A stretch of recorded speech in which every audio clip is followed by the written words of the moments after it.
Hey guys, Palsteron here, and today let's talk about my day 2 update for the Kinetic Fusillade Hierophant. Now, thank God the disconnects have been getting better for EU, so we could actually complete all the Atlas yesterday for Void Stones and start making a little bit of currency. In this video, I'll go over everything that I did yesterday, all the upgrades. We're going to start with wand crafts, how to improve your defenses, and also talk a little bit about what I've been farming. First, let's talk about how I crafted my wand. I got an eye level 82 kinetic wand base. Then I used deafening essences of wrath on it and tried to fish for the higher lightning damage rolls, which are like 300 or above. And then fracturing orbed, and that's a 1 in 4. Make sure that the item doesn't have more than 4 modifiers, otherwise you will have to go again or use an orb of annulment and get one of those mods off. Once you hit the fracture, you can use deafening essences of hatred to get either crit multi or crit chance, high tier, as high as possible, and then you want to start annulling off mods that aren't relevant down to 3 modifiers. If it works, otherwise you have to keep spamming. Now, after that, you can have 3 crafted modifiers, and then you craft on pen plus crit chance. Or if you yourself hit crit multi, you can instead obviously just craft on the crit chance. That doesn't really matter. So here it is again, fracture, spam hatred, annul down to 3, multi-mod. Make sure it's an I-82 base. Now, if it's an ID3 or something, it's not the end of the world. There's some extra mods that come into the pool. I've seen I-82 bases shoot up, so make it that as you will. But 82 has all the mods that you want, and the higher up you go, there's some modifiers that you don't want getting into the pool. Other ways to get a wand, honestly, buy it. Truth is, a lot of the times, it's a lot cheaper to actually buy it yourself. The reason I do it is so I have something to show for, and I can show you guys off something practical. But, I mean, I've been looking at some points at trade, and I was like, I could have saved probably 2 divines doing that. So if you're smart with that, right, then you should probably just buy one yourself. Now I'll quickly show you. All you have to do is LE DPS 500 wand. Now what you can do if you don't want the attack speed roll, because the attack speed roll can be annoying, is you can put not and then attack speed local, and then it searches for all of the ones that don't have attack speed. However, if you do that, some people just craft it on attack speed because in their build it makes sense, and maybe in some of your guys' version it makes sense. It just makes it a little bit harder to do, so in terms of reduced duration and everything. But otherwise, yeah, go for 500, check it out. So for example here, right, if you have an attack speed roll, you can also recraft it to something else. So you could, for example, buy this one, craft on crit. This would be an exceptional wand. This one is 517 LA DPS. Now, the problem is you won't have any pen on it, so you have to be careful about that. For example, mine is only 451 LE DPS. However, we get a lot of flat damage. From our auras and everything, and our gear. So in reality, this one is actually way better than that 2 divine one, because it also has crit multi and LE pen. Now, then we have Foulborn Surrender, which is a nice budget option until you get Aegis together. Problem about Aegis is it's not just slap on Aegis and done. You also have to get gear, right? You have to get a crap ton of mana. Probably also want your 4th Ascendancy, which we'll talk about for the determination effect, to get like 40k armor plus before you want to put on Aegis. So in the meantime, Foulborn Surrender is very nice for defenses. Do note that these have been going up and Aegis is going down. As always, everything I put on goes up. People don't really think about it themselves. So yeah, if it's still economically viable, get this shield. Otherwise, the shield that I put in the POB, there's a reason I didn't put Foulborn Surrender on League Start in the POB. Uniques just go up, right? That's how it is. And a rare armor shield is incredibly strong as well. More on the Aegis swap in the next video. Now then we talk about what to imbue.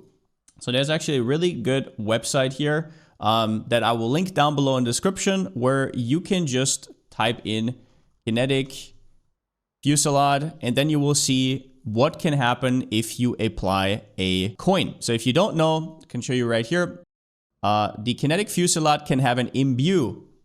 Right there you can see supported by level 1 damage on full life, which is not the optimal one, but I will show you what to do with this one if you break into it, because you can actually use it even though you have arrogance on life.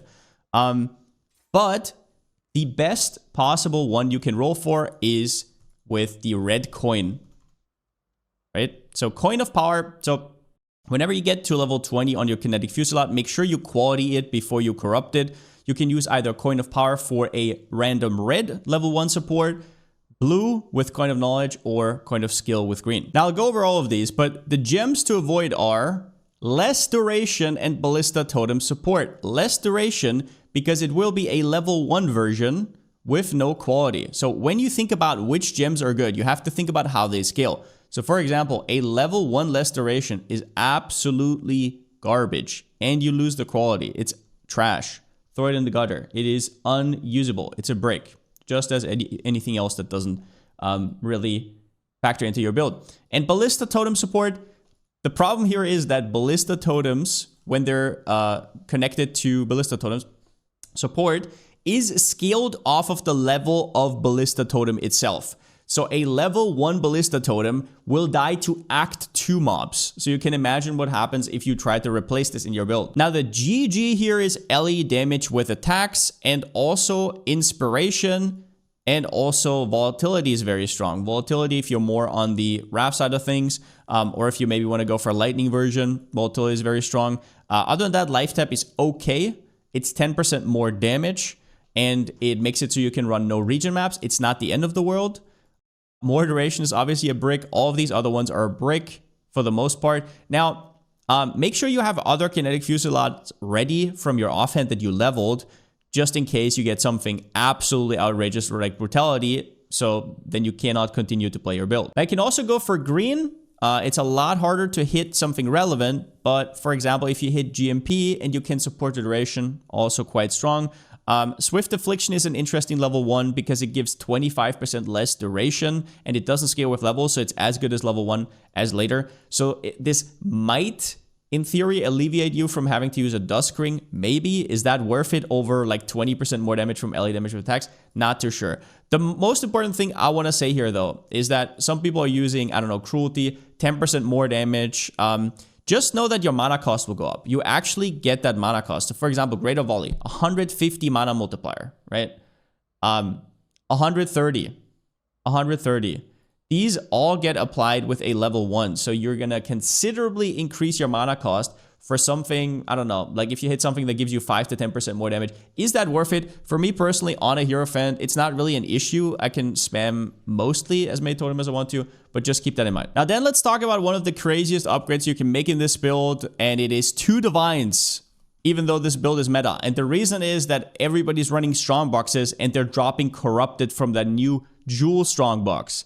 And that's how you get Reign of Splinters. So these are usually super rare. At this point, usually there's like 20 or something in the league, but there's over 200 and they're getting bought up in droves. So there's probably almost 1,000 in total, right? So this is your biggest upgrade in terms of currency efficiency right now. Get a Reign of Splinters as soon as possible. It will give you between 30 and 40% more damage. It's completely, utterly ridiculous. And important to note, once you have Reign of Splinters, you want to swap back your belt to Watchtowers. So I said in the last video that I'm going to anoint multi-shot because I have the Reign of Splinters, but now I get +2 projectiles. Now it's actually better to go back to Watchtowers. Also gives you a little bit of movement speed, which is nice. Foulborn Surrender, already talked about it. Nice shield until you get Aegis and you get your gear fixed. Owl Ascendancy is next. Now yesterday I got my 4th Ascendancy, which is the King's Heritage. Now I'll play some footage in the background, but it was overall pretty doable. This was at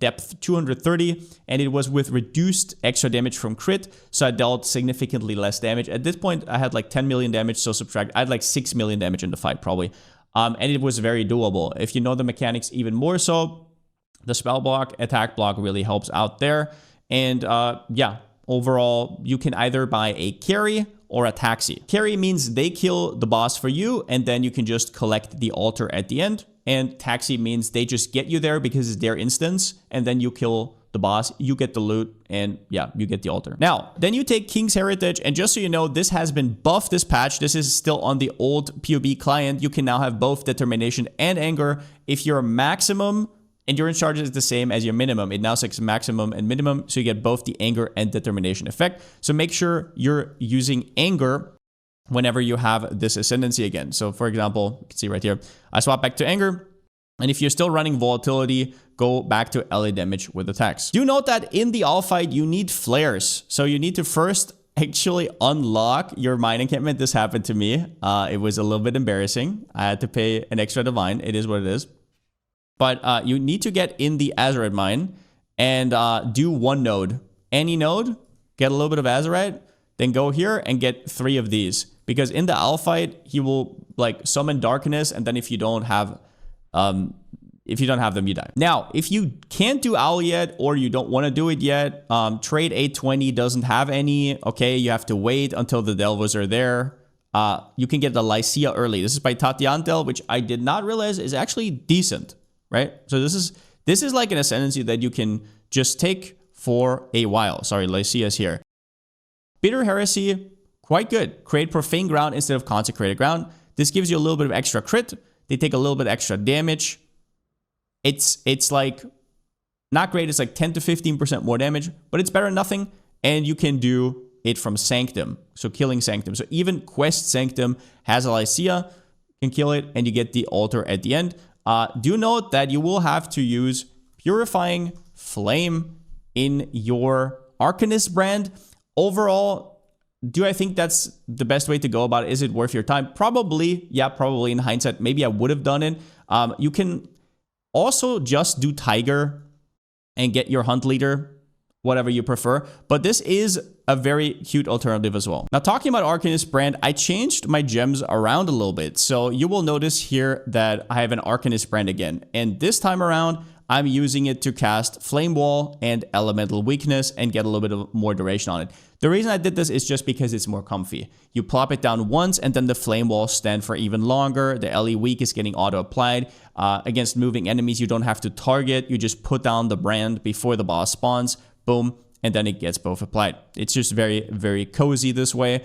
And yeah, after that, I put the Frenzy together with the Shield Charge into the Fast Attacks Momentum, which is a nice hybrid synergy because the Frenzy also feels a little bit better. And yeah, Reign of Splinters we already talked about. Crazy damage increase. Get it ASAP.